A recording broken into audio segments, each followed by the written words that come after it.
Ahora comenzaremos con las clases de macromoléculas. Para hacer una breve introducción, hablaremos de la teoría del Big Bang.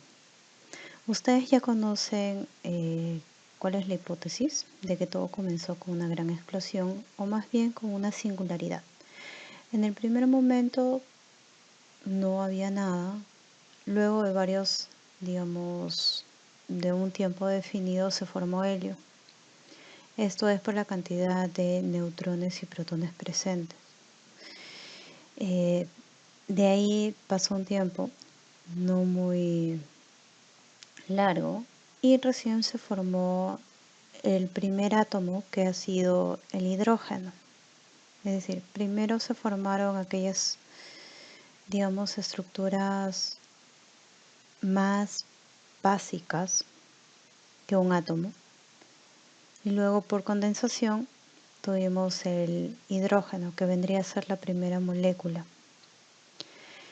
De ahí, pasado el tiempo y de la reorganización de la entropía presente, se formaron las galaxias y después vinieron los planetas, ¿no? Así como se muestra en la figura de acá. Entonces tenemos un primer momento de formación de átomos, ¿no? Acá vendría a ser. Acá ya estamos viendo un átomo con protones, neutrones y sus respectivos electrones. Y luego tenemos la formación de galaxias y estrellas.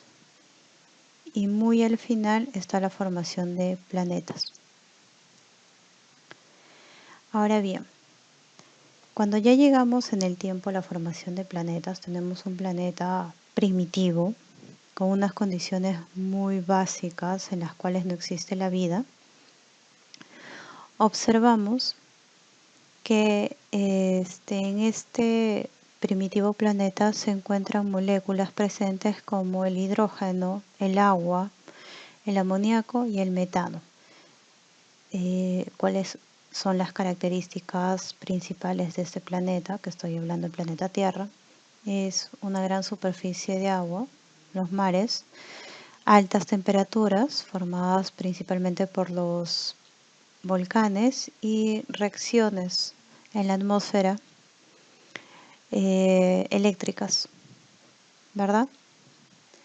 Según la teoría biosintética por Alexander Oparin y John Haldane, estas cuatro moléculas, en presencia de todo este ambiente, temperaturas altas, tormentas eléctricas y abundante agua, permitieron la formación de las moléculas orgánicas simples.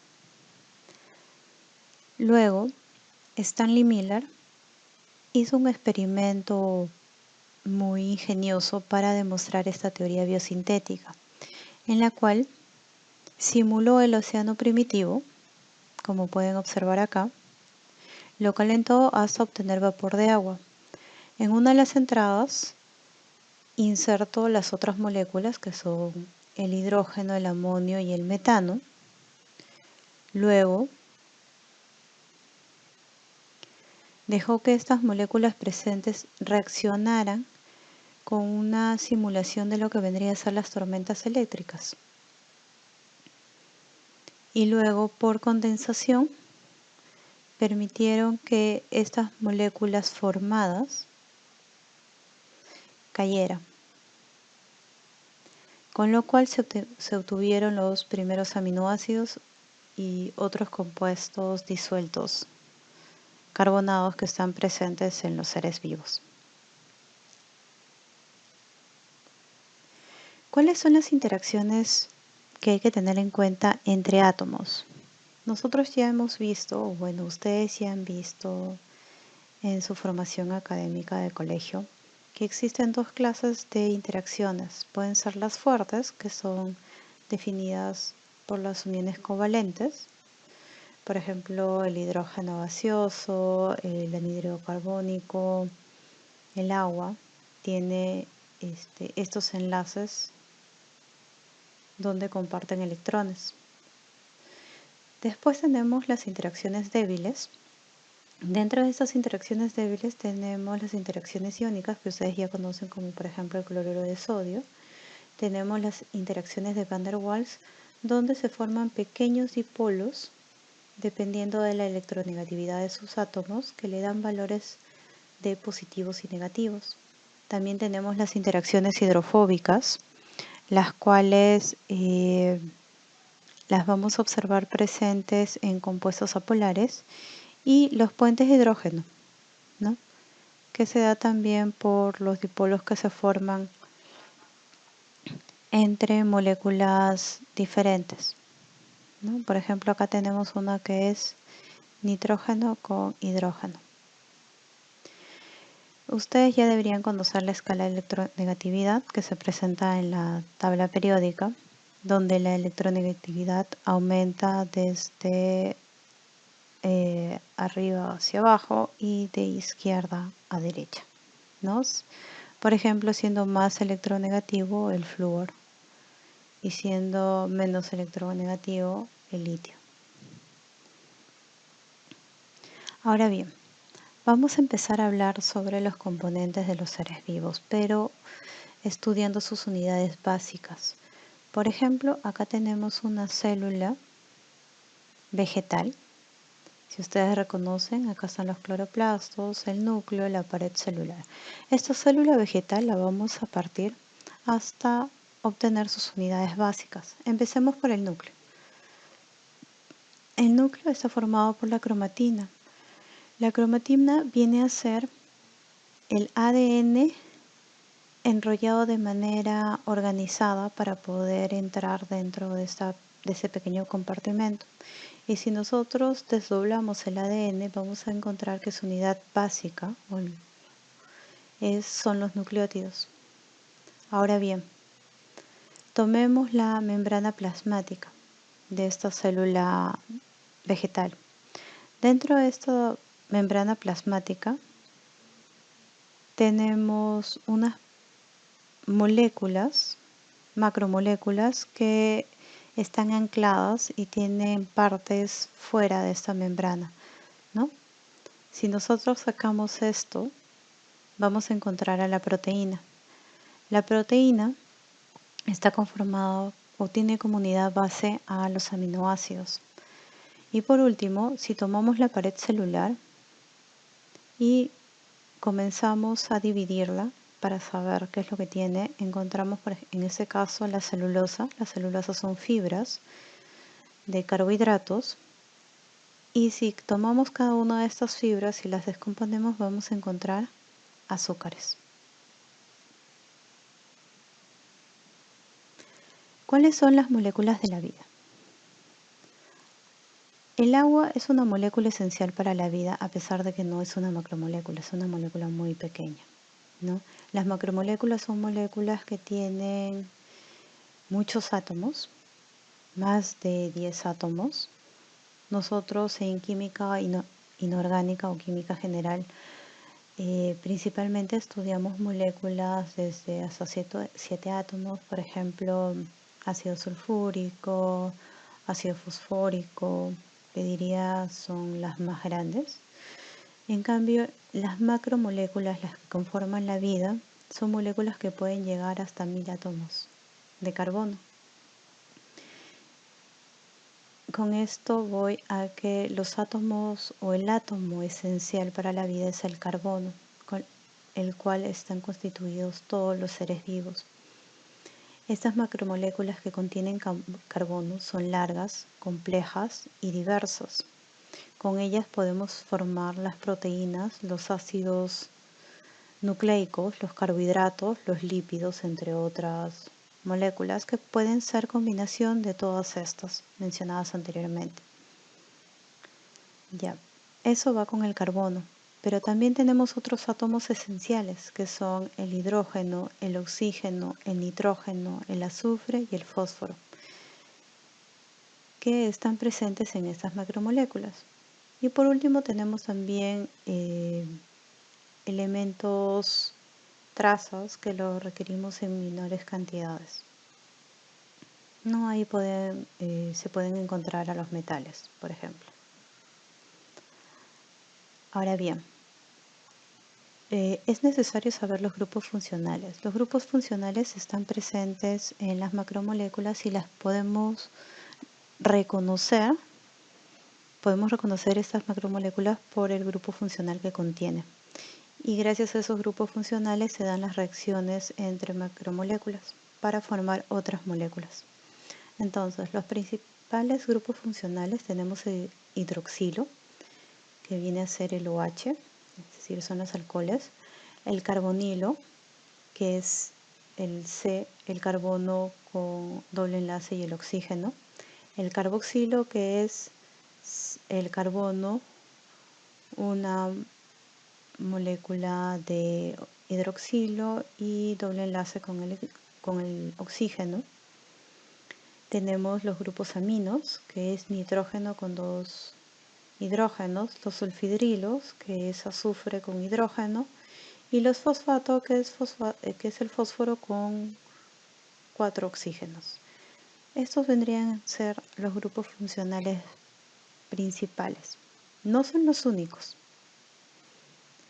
En esta diapositiva tenemos otros grupos funcionales, como pueden observar, tenemos los metil, etilo, fenilo, el carbonilo, que ya expliqué, el carbonilo aldehído y el carbonilo cetona, que vamos a ver más adelante, el carboxilo, el hidroxilo, el enol, la imina, la amida, el thioéster, los enlaces disulfuro, que vienen de la reacción de dos enlaces sulfidrilos, el imidazol, y entre otros.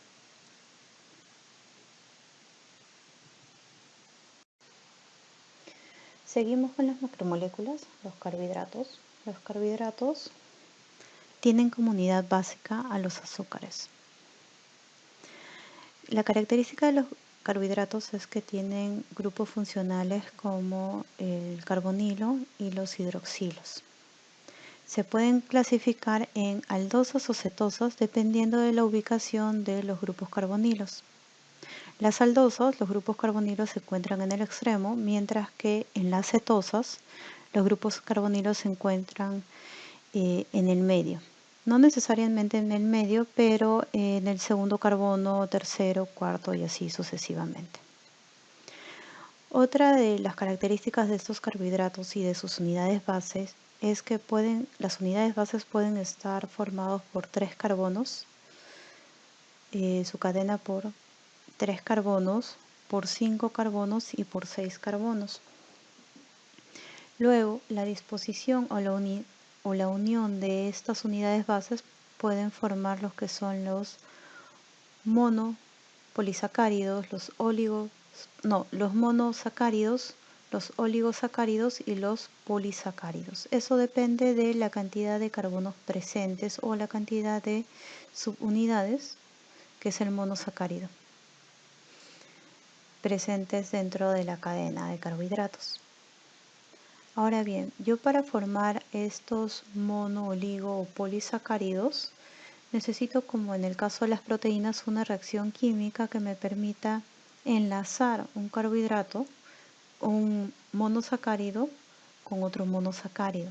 Y esto se hace a través de, también pueden ser enzimas que permiten la acción del enlace entre el carbono 1 de un monosacárido, en este caso es un sacárido de 5 carbonos, de 6 carbonos debería ser, 5 o 6 carbonos, con el carbono 4 del otro sacárido. Por ejemplo, esta es la forma de la lactosa. La lactosa está formada por 2 monosacáridos, la glucosa y la galactosa. Ya. Entonces hemos observado que los grupos funcionales son el hidroxilo y el carbonilo. Normalmente esto se cumple para las hexosas, es decir, para 6 carbonos, que pueden ser identificados por el múltiplo de CH2O. Por ejemplo, para la glucosa sería bueno, o para otros más sería C6H12O6. Estos carbohidratos sirven para extraer energía, que luego vamos a observar que esta energía se va a almacenar en el ATP, que es la moneda energética en los seres vivos. Sirve como esqueleto para otras moléculas, ¿no? Podemos decir que está conjugado también, puede ser conjugados. Y el enlace formado es un enlace glucosídico, ¿no? En el caso de las proteínas, recordemos que teníamos el enlace peptídico.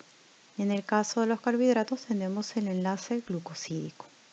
¿Cuáles son las funciones? Tiene funciones estructurales de tejido conectivo, lubricantes como el xilema, el floema, de adhesión entre células. Ustedes sabrán que las células están formadas no solo por la membrana plasmática o por la pared celular en el caso de las células vegetales, sino que también tienen estas, digamos, prolongaciones de carbohidratos que permiten la interacción entre célula y célula para permitir la formación de tejidos, ¿no? Esa adhesión de células entre células significa que estos carbohidratos van a permitir la formación de tejidos que vienen a ser el conjunto de estas células organizadas.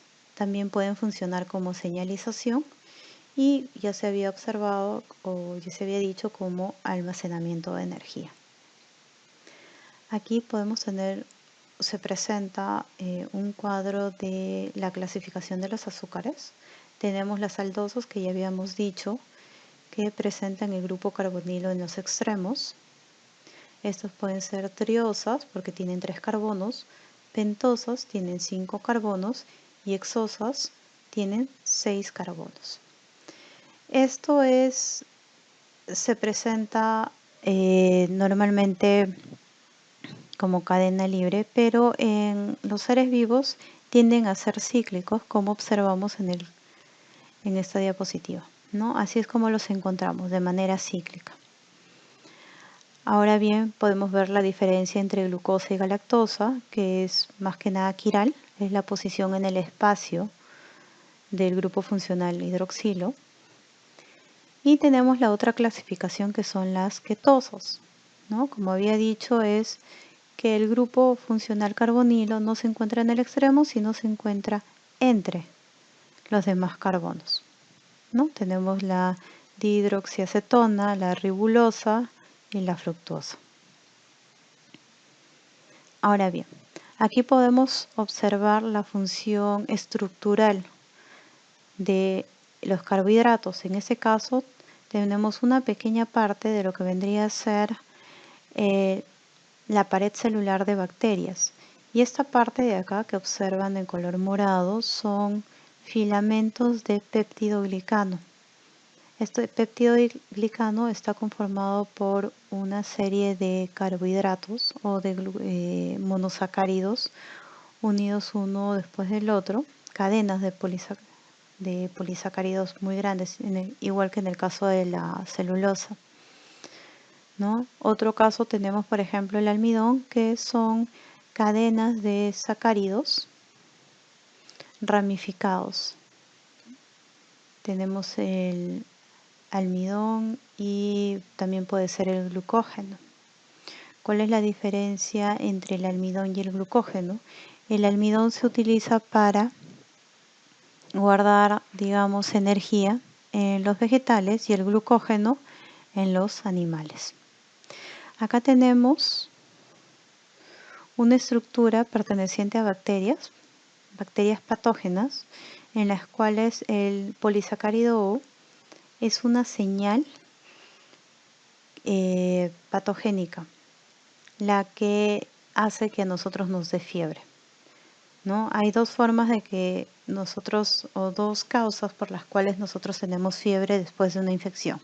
Una puede ser porque el cuerpo lo utiliza para eliminar al agente patógeno, aumenta la temperatura y esto ayuda a desestabilizar al agente patógeno. Y otra es que hay bacterias que poseen esta señal, que es un polisacárido, que lo que hace es inducir altas fiebres. ¿ya? Desestabiliza el sistema inmune. Ahora veremos otra macromolécula que son los lípidos. Los lípidos tienen como unidad base a los ácidos grasos. Estos ácidos grasos están conformados por una cabeza de grupo carboxilo y luego seguido por una cadena larga de carbonos. Ahora bien, esta cadena larga de carbonos puede o no puede tener dobles o triples enlaces. Pueden ser simples, enlaces simples, pero también pueden tener enlaces dobles.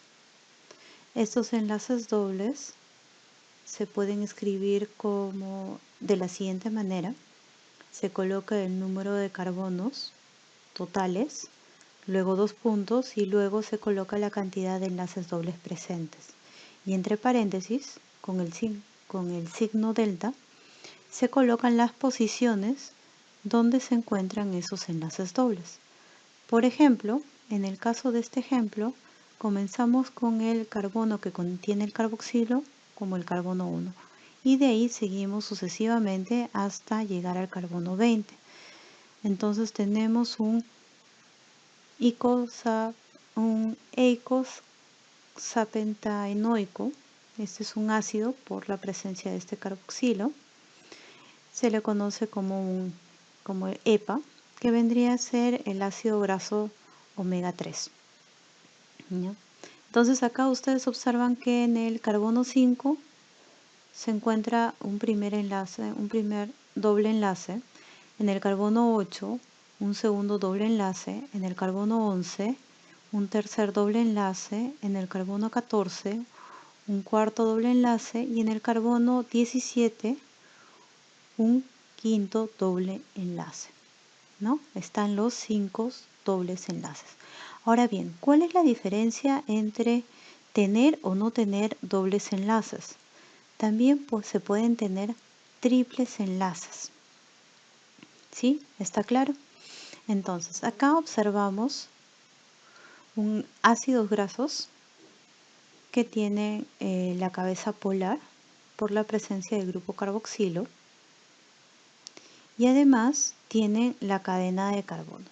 Cuando no existen dobles enlaces, la conformación es de esta manera, digamos lineal, y a estos se les conoce como ácidos grasos saturados. En cambio, cuando existen dobles enlaces, estos dobles enlaces les dan un quiebre a esta cadena carbonada, y a esto se le conoce como ácidos grasos insaturados, como observan acá. ¿Cuál es la diferencia entre este y este? Este de acá, si bajamos la temperatura, puede colapsar, es decir, en el sentido de que se agrupan unos con otros, ¿no? Volviéndose más hermético. Acuérdense que estos ácidos grasos se utilizan para la formación de otros compuestos que vamos a ver más adelante, y uno de esos compuestos son los lípidos, los fosfolípidos, que se encuentran en la membrana plasmática. La membrana plasmática tiene como característica que es semipermeable. ¿Esto qué quiere decir? Que permite el ingreso de sustancias selectivamente, como también evita la salida inescrupulosa de cualquier compuesto para evitar un colapso del sistema célula. Entonces, estas conformaciones de saturado e insaturado pueden cambiar la función de esta semipermeabilidad de la membrana. Por ejemplo, si tenemos a esta membrana plasmática que se encuentra a bajas temperaturas, esto se va a formar como ustedes han visto la grasa del animal, de cualquier animal, así de un bistec, cuando se enfría, se endura, ¿no? Se vuelve muy compacta. Y eso no va a permitir la fluidez de la membrana, lo que estábamos hablando. En cambio, si tenemos dobles enlaces, va a evitar esta compactación entre los ácidos grasos y aumentará la fluidez de la membrana. Claro que cuando tenemos opciones de lípidos en la membrana no necesariamente son fosfolípidos, también tenemos otra clase de lípidos como esfingolípidos, dependiendo del ser vivo que estamos estudiando. Y esto va a ayudar, ¿por qué? A evitar que la célula pierda esta permeabilidad a través de su membrana, ¿no? Entonces, regresando, ¿cuáles son las características de estos lípidos? La unidad base son los ácidos grasos. Una de sus funciones es almacenar energía y son insolubles en agua. ¿Qué interacción actúa sobre ellos? Es la interacción hidrofóbica, ¿no? Y eso impide que digamos, que interactúe con el agua, que es polar. Ahora, almacenamiento de energía. Dentro de los tres grupos que hemos visto anteriormente, las proteínas, los carbohidratos y los lípidos, la principal diferencia, o no principal, en cuanto al almacenamiento de energía, viene a ser esa, que digamos, ¿qué macromolécula almacena más energía? Entre las proteínas, los lípidos y los carbohidratos son los lípidos. ¿Por qué? Porque estos tienen dobles y triples enlaces. Entonces, ¿dónde se almacena más energía? A mayor cantidad de enlaces. Pero ¿por qué se utiliza los carbohidratos para obtener la energía? Porque son más simples, ¿no? Si se han dado cuenta, su unidad base son los azúcares y son más fáciles de procesar. En cambio, para procesar los ácidos nucleicos, como pueden ver, son cadenas largas de carbono, es más difícil, pero sí ayudan a almacenar energía gracias a estos enlaces, dobles y triples enlaces. ¿Cuáles son las funciones? Funciones estructurales, como habíamos mencionado, con las membranas. Sirven como cofactor, pigmentos, anclajes, agentes emulsificadores, que se observan, por ejemplo, en el tracto digestivo, como hormonas también y como mensajeros. Acá tenemos una clase de lípidos, que son ya habíamos hablado de los fosfolípidos, los cuales componen las membranas celulares. Aquí tenemos otra clase que son los triglicéridos. Los triglicéridos están formados por 3 ácidos grasos que mediante un enlace éster se unen a un glicerol, ¿no? Formando esta cabecita y estos 3 ácidos grasos. Estos triglicéridos se pueden agrupar en gotitas de grasa, pueden también agruparse en los adipocitos, es esa capa de grasa que tenemos todos nosotros, o las ballenas, por ejemplo, de esa gran capa de masa que les ayuda a evitar perder energía, perder calor. También se encuentran en las semillas, ¿no? ¿Por qué? Porque las semillas que tienen un embrión dentro utilizan estos triglicéridos para, digamos, no nutrir, sino permitir el abastecimiento de energía al embrión para su desarrollo, ¿no? Protegen a bajas temperaturas, como hemos observado en el caso de los osos, en el caso de las ballenas. Bueno, en nuestro caso no es tan particularmente importante. Luego tenemos otro grupo de lípidos que son las ceras, que también sirven como fuente de energía, como podemos observar acá, en la formación de colmenas por abejas. Están formadas las ceras. Y repelente de agua, si ustedes han observado las hojas y cuando llueve, las hojas no se mojan, sino que el agua cae. Eso es gracias a las ceras. Lo mismo pasa en el plumaje de las aves. Entonces las ceras está formado por el enlace de un ácido graso y otra molécula también, digamos, apolar, ¿no? Se forman los ésteres. Ok. Ahora bien, ahora tenemos los esteroles. Los esteroles son otra clase de lípidos que la característica principal es esta formación de anillos unos sobre otros.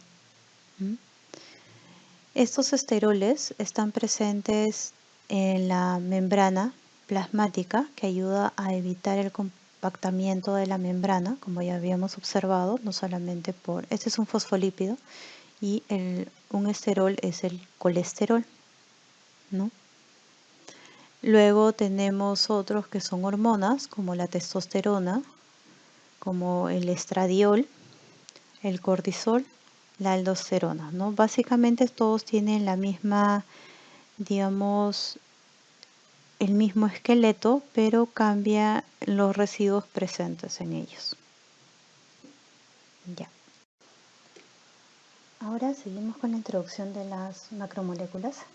Empezaremos con las proteínas. Estas proteínas median cada proceso que toma lugar en las células, son las macromoléculas más abundantes que podemos encontrar en los seres vivos. La unidad básica son los aminoácidos. Estos aminoácidos están compuestos por un grupo carboxilo, un grupo amino y un residuo, el cual lo va a diferenciar de otros aminoácidos. En total existen 20 aminoácidos y la polimerización, es decir, la formación de péptidos o de proteínas, se da por la reacción entre dos aminoácidos, ¿no?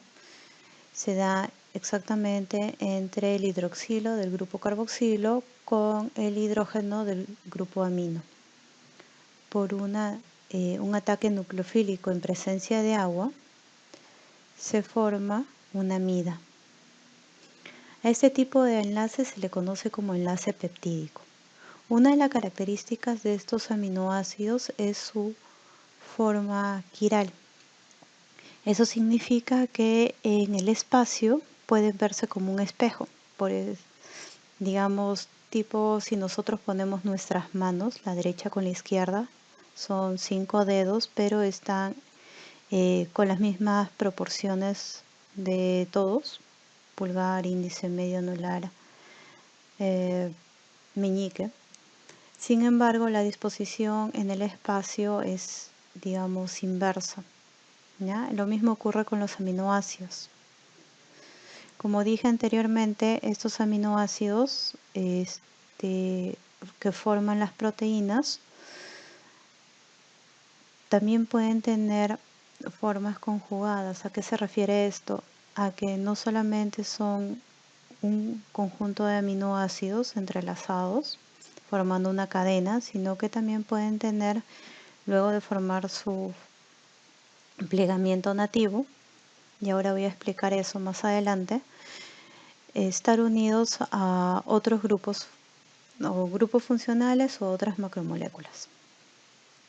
Okay. Las funciones son elementos estructurales de soporte, tienen actividad catalítica, que estas son las enzimas, lo que hacen es reducir la energía de activación para llevar a cabo las reacciones químicas, pueden servir como receptores de señales y como transportadores, ¿no? Como transportadores tenemos, por ejemplo, la hemoglobina que transporta el oxígeno a través de la sangre a todas las células del ser vivo. Por ejemplo, ya. Seguimos con las proteínas. Ahora vamos a ver las estructuras de las proteínas. La primera estructura que vamos a observar es la estructura primaria, que es básicamente una cadena polipeptídica, así como se observa en la figura. Es un aminoácido tras otro aminoácido, que la principal característica de esta cadena es que tiene amplia movilidad, es decir, pueden moverse a cualquier dirección, solo con una pequeña restricción que vendrían a ser los enlaces entre aminoácidos, ¿no? Entonces, ¿cuál es la característica de esta primera estructura primaria? Es la alta entropía porque tiene libertad de movimiento, ¿ya? Ahora bien, luego de un tiempo, entre que esta cadena se va moviendo, va cambiando de lugares, se van a formar estructuras secundarias, como se observa acá. Estas estructuras secundarias se forman por las interacciones de los enlaces de hidrógeno. Y las estructuras secundarias más conocidas son el alfa hélice y la hoja beta plegada. Si se dan cuenta acá, a medida que yo voy formando enlaces de hidrógeno entre átomos para formar esta hélice o para formar esta hoja beta plegada, yo voy restringiendo el movimiento de la proteína. Entonces eso significa que si yo restringo movimiento, voy disminuyendo su entropía, ¿no? En un principio, con la estructura primaria yo tenía una gran cantidad de entropía, pero a medida que yo voy formando enlaces dentro de la proteína, esta entropía va disminuyendo porque la proteína se está organizando. Luego, la proteína puede, aparte de esas estructuras secundarias, puede ir formando más puentes de hidrógeno u otros enlaces como las de Van der Waals o de otro tipo hidrofóbicas también. Las hidrofóbicas son las que, dependiendo de los aminoácidos presentes, que pueden ser apolares, se forman en el centro, en el núcleo, digamos, en el core de la proteína, dejando en la superficie los aminoácidos con una tendencia más polar o electrostáticos. ¿Sí? Esto lo voy a hablar más adelante y tiene una razón de ser. Pero siguiendo con la estructura terciaria, digamos que se forman enlaces de hidrógeno u otros enlaces entre las estructuras secundarias, organizando más a la proteína. A esto se le llama plegamiento de la proteína. La proteína se está plegando y en ese momento la entropía disminuye más, ¿no?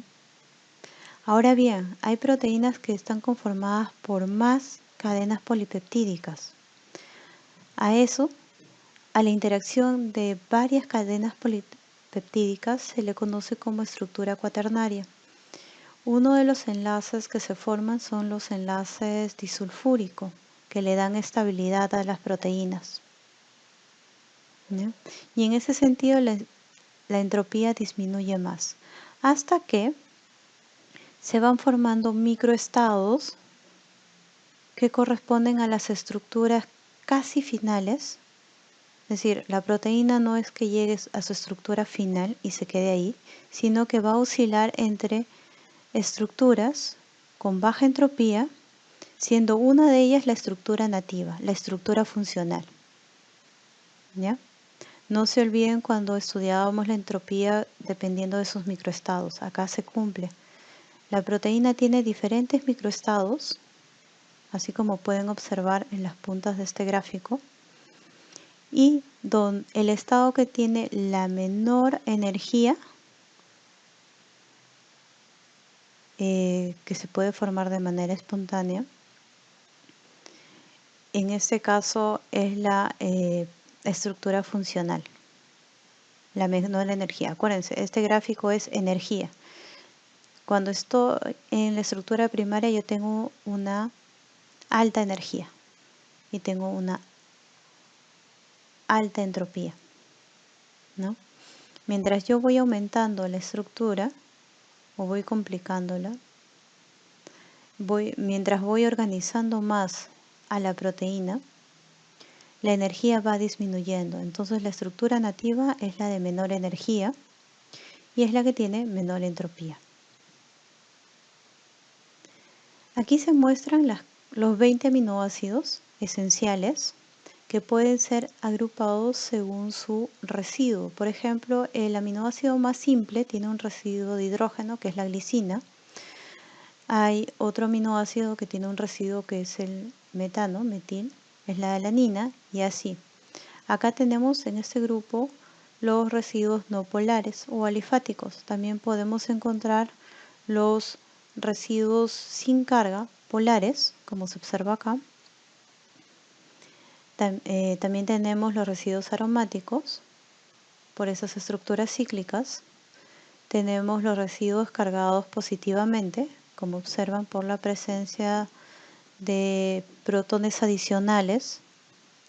Y tenemos los residuos cargados negativamente por la ausencia de estos protones, ¿no? Que terminan en COO. En este caso son aspartato y glutamato. Acá podemos ver cómo es que las proteínas funcionan dentro de los organismos. Puede ser estructural, por ejemplo, el colágeno, la queratina. El colágeno es una proteína que permite, digamos, que las células mantengan su forma, ¿no? Las células, por ejemplo, las células del miocardio, las células musculares, tienen una forma específica y eso es gracias a colágeno, ¿no?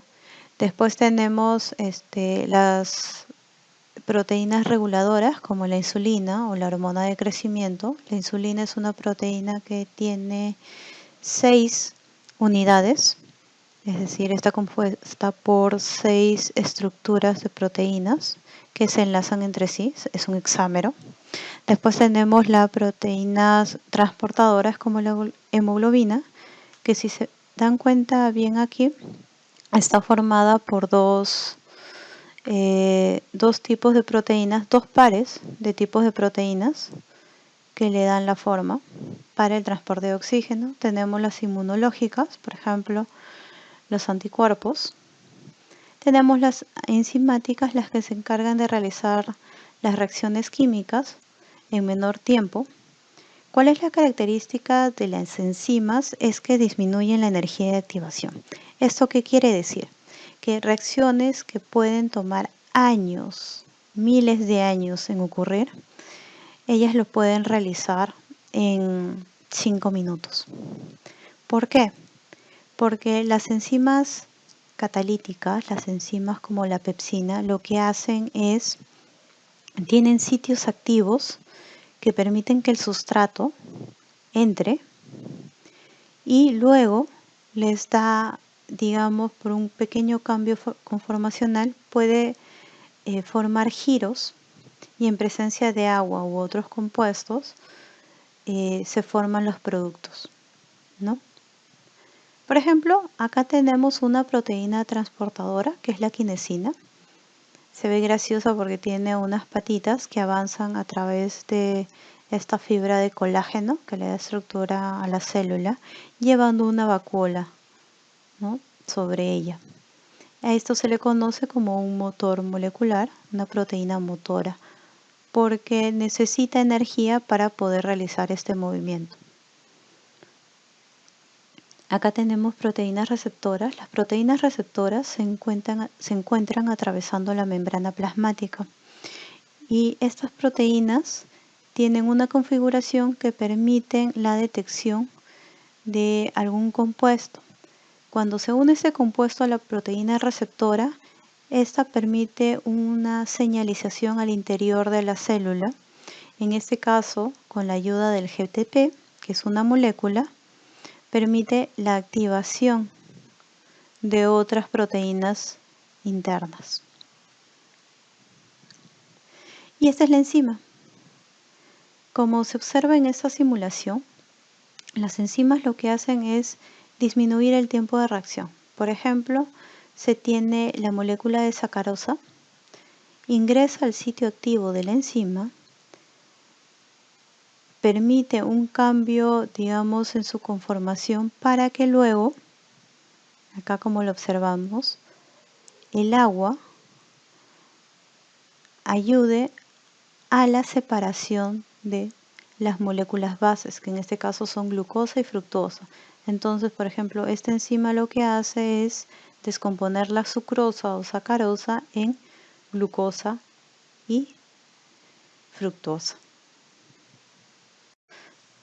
Ya. Ahora la última de las macromoléculas son los ácidos nucleicos, que su unidad básica es el nucleótido, ¿no? Aquí podemos observar un nucleótido que está conformado por tres partes: un grupo fosfato, una pentosa y una base nitrogenada que puede ser purina o pirimidina. Los ácidos nucleicos son considerados la moneda energética en las transacciones metabólicas o en las reacciones químicas dentro de la célula. Son constituyentes de los ácidos nucleicos. Los ácidos nucleicos pueden ser dos: el ADN, que es el ácido desoxirribonucleico, o el ARN, que es el ácido ribonucleico. Entonces, se forman dos tipos de enlace: el enlace glicosílico, que tiene que ver con el carbono 1 de la pentosa con la base nitrogenada del carbono 9, y el enlace fosfodiéster, que tiene que ver con el carbono 5 y con un grupo fosfato. ¿Ya? Aquí encontramos las dos clases de bases nitrogenadas. Puede ser una pirimidina, que solamente tiene un anillo, o una purina, que consta de dos anillos. Y aquí está la posición de cada uno de los átomos.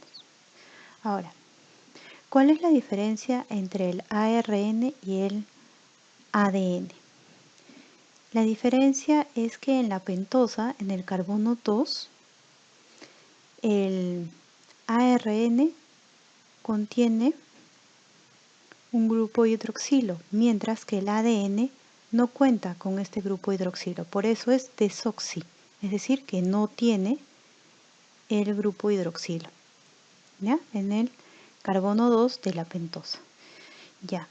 Ahora, para los ARN se pueden clasificar de tres maneras: ARN-R, RNA, que es el ARN ribosomal; el mRNA, que es el ARN mensajero; y el tRNA, que es el ARN de transferencia. Este ARN ribosomal es una de las partes para formar los ribosomas. Los ribosomas, digamos, es una maquinaria que permite la traducción o que permite la formación de la cadena peptídica, ¿no? A partir del ARN mensajero. Y el ribosoma está conformado por dos subunidades: subunidad mayor, subunidad menor, y un ARN, el cual permite el anclaje de estas dos subunidades. El ARN viene a ser la transcripción del ADN, especialmente de un gen. Y el ARN de transferencia es una formación de RNA que contiene los aminoácidos. Este ARN de transferencia es reconocido por el ribosoma, y en el ribosoma se lleva a cabo los enlaces peptídicos que ya habíamos hablado en el caso de las proteínas. Y eso explicaré más adelante.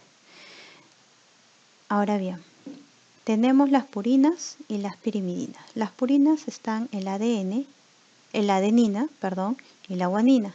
Y dentro de las pirimidinas tenemos la citosina, la timina y el uracilo, ¿no? Aquí tenemos un ácido nucleico monofosfato porque solamente tiene un grupo fosfato. La moneda energética es un ATP, puede ser un ATP, un GTP, CTP, TTP, porque contienen tres grupos fosfatos, ¿no? T es de 3, D 2 y M 1.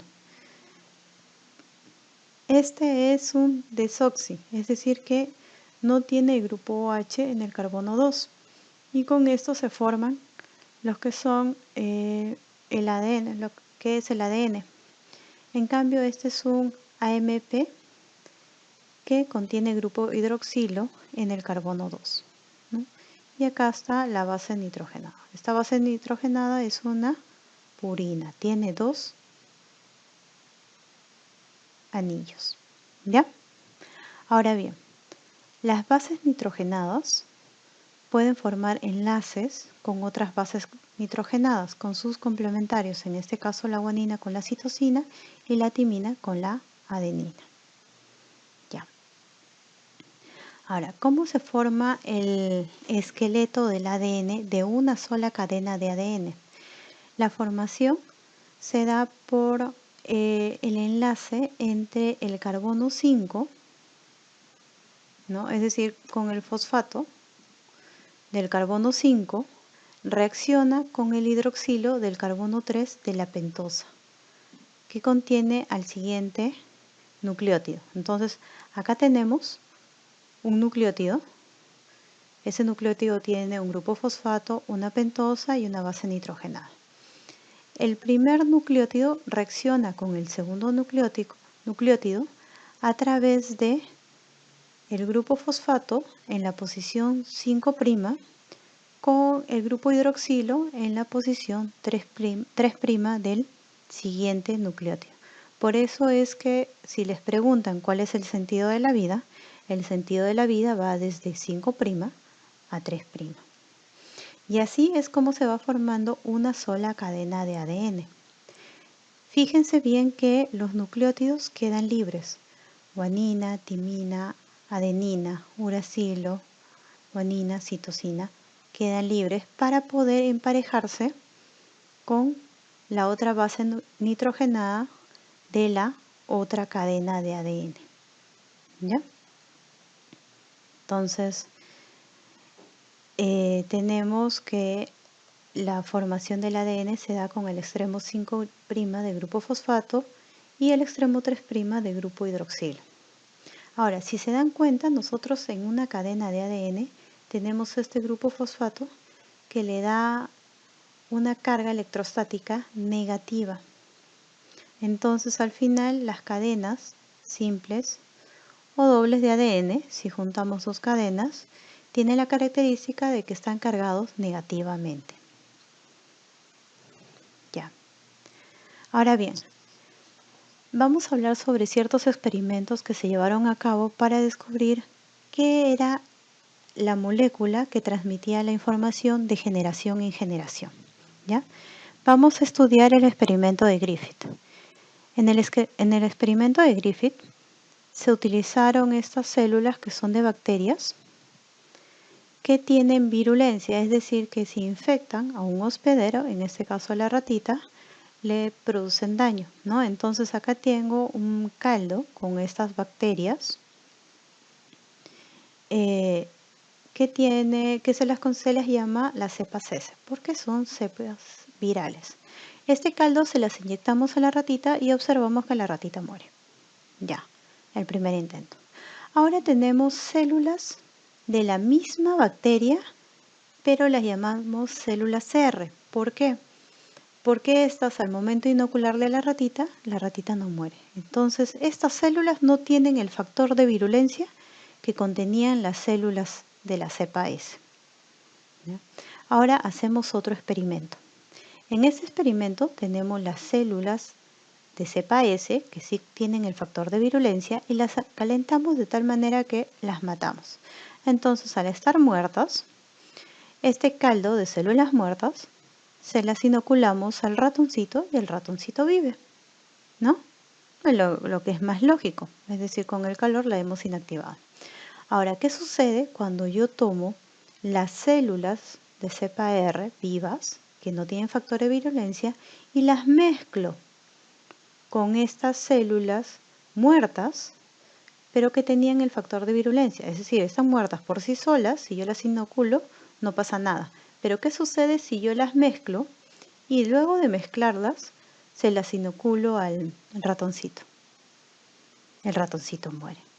¿Por qué?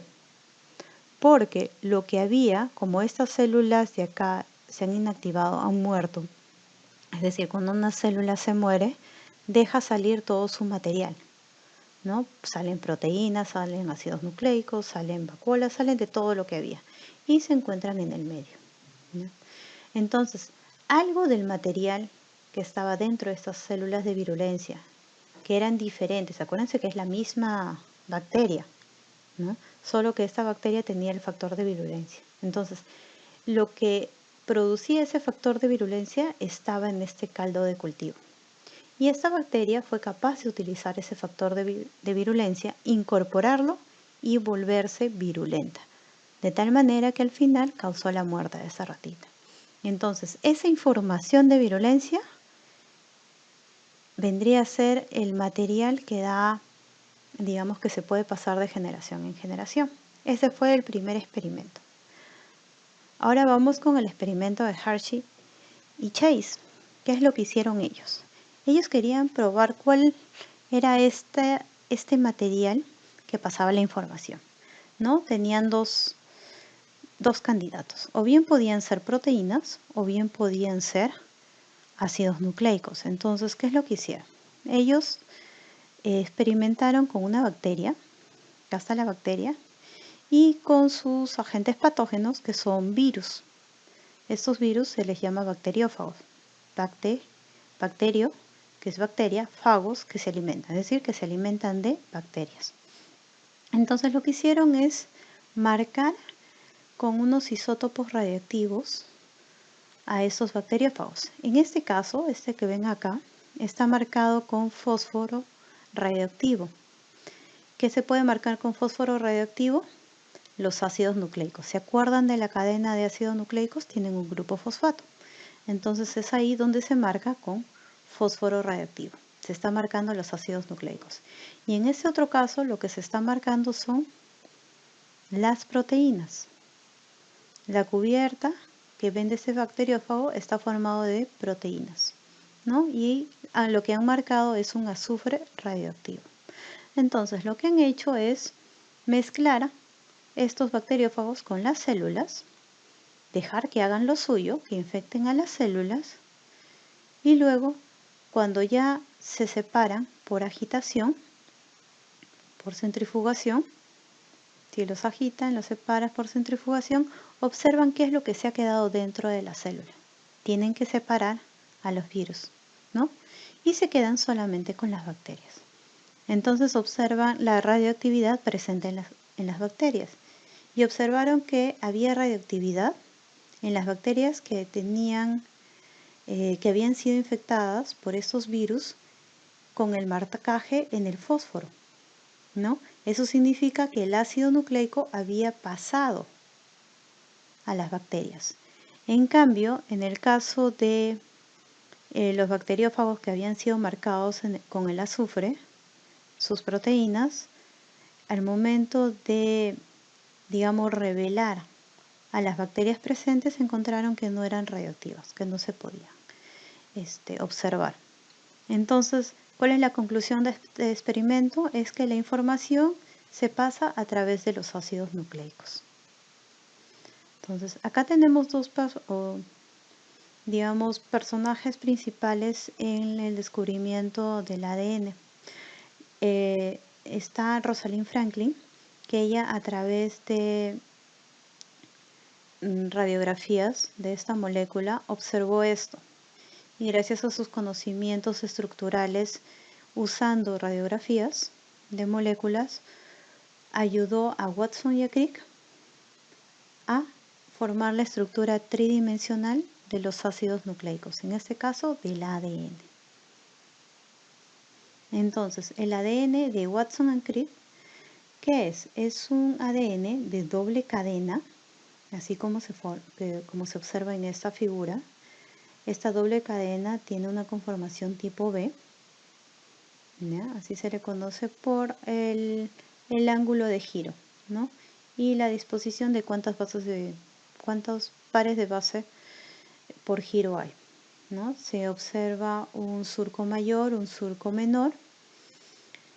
También se observa la formación o la cadena unilateral, la cadena, el backbone, el esqueleto de una cadena simple de ADN que está conformado por una base nitrogenada, una pentosa y un grupo fosfato, ¿no?